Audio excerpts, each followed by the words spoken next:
Guys Imran Riaz इस time London पहुंच गया है और सबसे पहले उसने पहुंचते ही कासिम सूरी साहब का शुक्रिया अदा किया क्योंकि उसको पहुंचाने वाला कासिम सूरी है। इमरान रियाज का कहना है कि मैं पाकिस्तान में मजीद और रहता तो शायद मैं आज जिंदा ना होता क्योंकि मेरी जान को बहुत ज़्यादा खतरा था। जहां पर मैं छुप कर बैठा हुआ था वहां पर मुझे किसी ने फ़ोन करके ये बताया कि इमरान रियाज साहब आप अल्लाह की कसम यहाँ से भाग जाएँ, मैं झूठ नहीं बोल रहा, मुझ पर झूठे पर अल्लाह की लानत हो, आपकी जान को बहुत ज़्यादा खतरा है। इमरान रियाज कहता है मैं वहाँ से जैसे ही बाहर गाड़ी खड़ी थी, एक दोस्त बैठा हुआ था, मैं उसके साथ 7 मिनट में ही वहाँ से रफू चक्कर हो गया। 7 मिनट के बाद वो लोग आए और उन्होंने वारदात की कि मैं वहाँ से भाग गया था।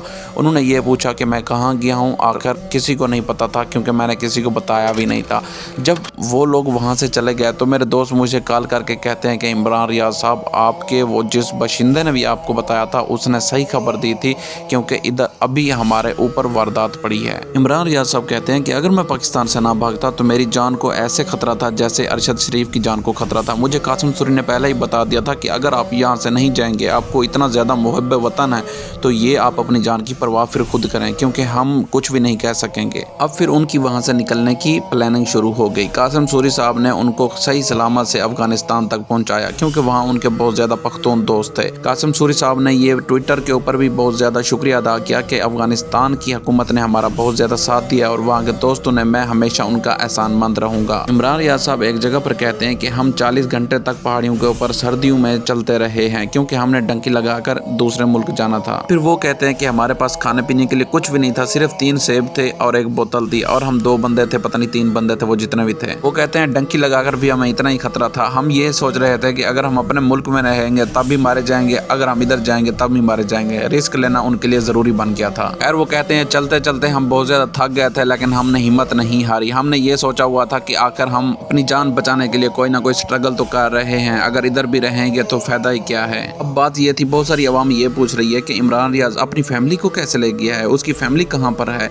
तो दरअसल कुछ अर्सा पहले की बात है, इमरान रियाज ने अपनी फैमिली पहले ही भिजवा दी थी। अब वो नहीं जा सकते थे क्योंकि हर पासपोर्ट उनके ऊपर बंद था। वो जहाँ भी छुपना चाहते थे छुप नहीं सकते थे। पाकिस्तान में वो कहते हैं सवात में रहा हूँ, कागान में रहा हूँ, हर सिटी में रहा हूँ, लेकिन जहाँ पे भी रहते थे उनकी पकड़ हो जाती थी। अब वो उन्होंने वहाँ से निकलना था, आखिर पाकिस्तान में कहीं छुप भी नहीं सकते थे। और इतने मारूफ और मशहूर बंदे हैं कि पाकिस्तान में बच्चा बच्चा उनको जानता है, हर बंदे को इल्म है कि ये इमरान रियाज सब जा रहे हैं। एयरपोर्ट पर जाते तो वो आराम से पकड़े जाते और उनकी कैद हो जानी थी। तो उनके एक दोस्त ने उनको ये भी मशवरा दिया था, इमरान रियाज साहब आपकी जब तक दाढ़ी है आप पहचान में आ जाओगे, आप अपनी दाढ़ी ना कटवा लो। इमरान रियाज साहब ने बिल्कुल इनकार कर दिया और कहा है कि मैं अपनी दाढ़ी बिल्कुल भी नहीं कटवाऊंगा। तो आगे से उसके दोस्त कहते हैं कि अगर आप दाढ़ी नहीं कटवाएंगे तो आप सबकी पहचान में आ जाएंगे क्योंकि आपके ऊपर हर पासपोर्ट जो भी है आप ब्लॉक हुए पड़े हैं क्योंकि आप एयरपोर्ट से तो जा नहीं सकते। तो इमरान रियाज ने बोला कि हम डंकी लगा कर जाएंगे। अब उन्होंने ये बोला कि अगर आप डंकी लगा कर जाएंगे, अब जिस सिटी से भी गुजरेंगे हर बंदा आपको जानता है, तो आप ऐसा करें अपना हुलिया तब्दील कर लें। इमरान रियाज ने ये बोला कि ये जो अभी मेरी दाढ़ी है ये वाइट है, ऐसे लोग सब जानते हैं मुझे इस शेप में,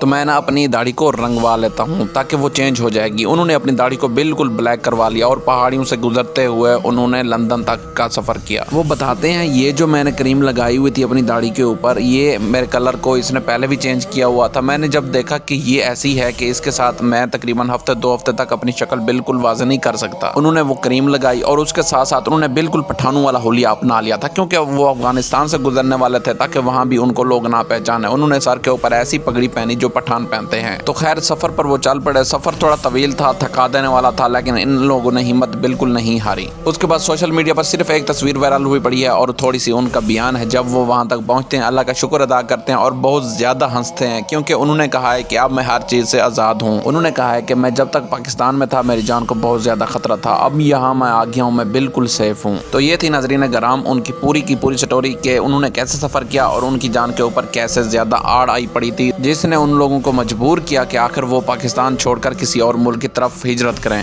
पहले तो वो हिजरत भी नहीं करना चाहते थे लेकिन उनके दोस्तों ने कहा कि आप सल्लल्लाहु अलैहि वसल्लम ने भी अपने एक मक्के से मदीने की तरफ हिजरत की थी, आपको भी हिजरत करना पड़ेगी। वो कहते हैं कि जब इंसान के ऊपर कोई खतरा, कोई मौलिक चीज़ आन पड़े तो इंसान को वहाँ से हिजरत करनी चाहिए, ये सुन्नत तरीका भी है। तो यही गाइज उनकी कहानी थी जो सोशल मीडिया पर बहुत ज़्यादा वायरल हुई पड़ी है। उम्मीद करता हूँ आप लोगों को बहुत ज़्यादा पसंद आई होगी। अगर आपको हमारी वीडियो अच्छी लगती है तो काइंडली लाइक एंड सब्सक्राइब ज़रूर किया करें।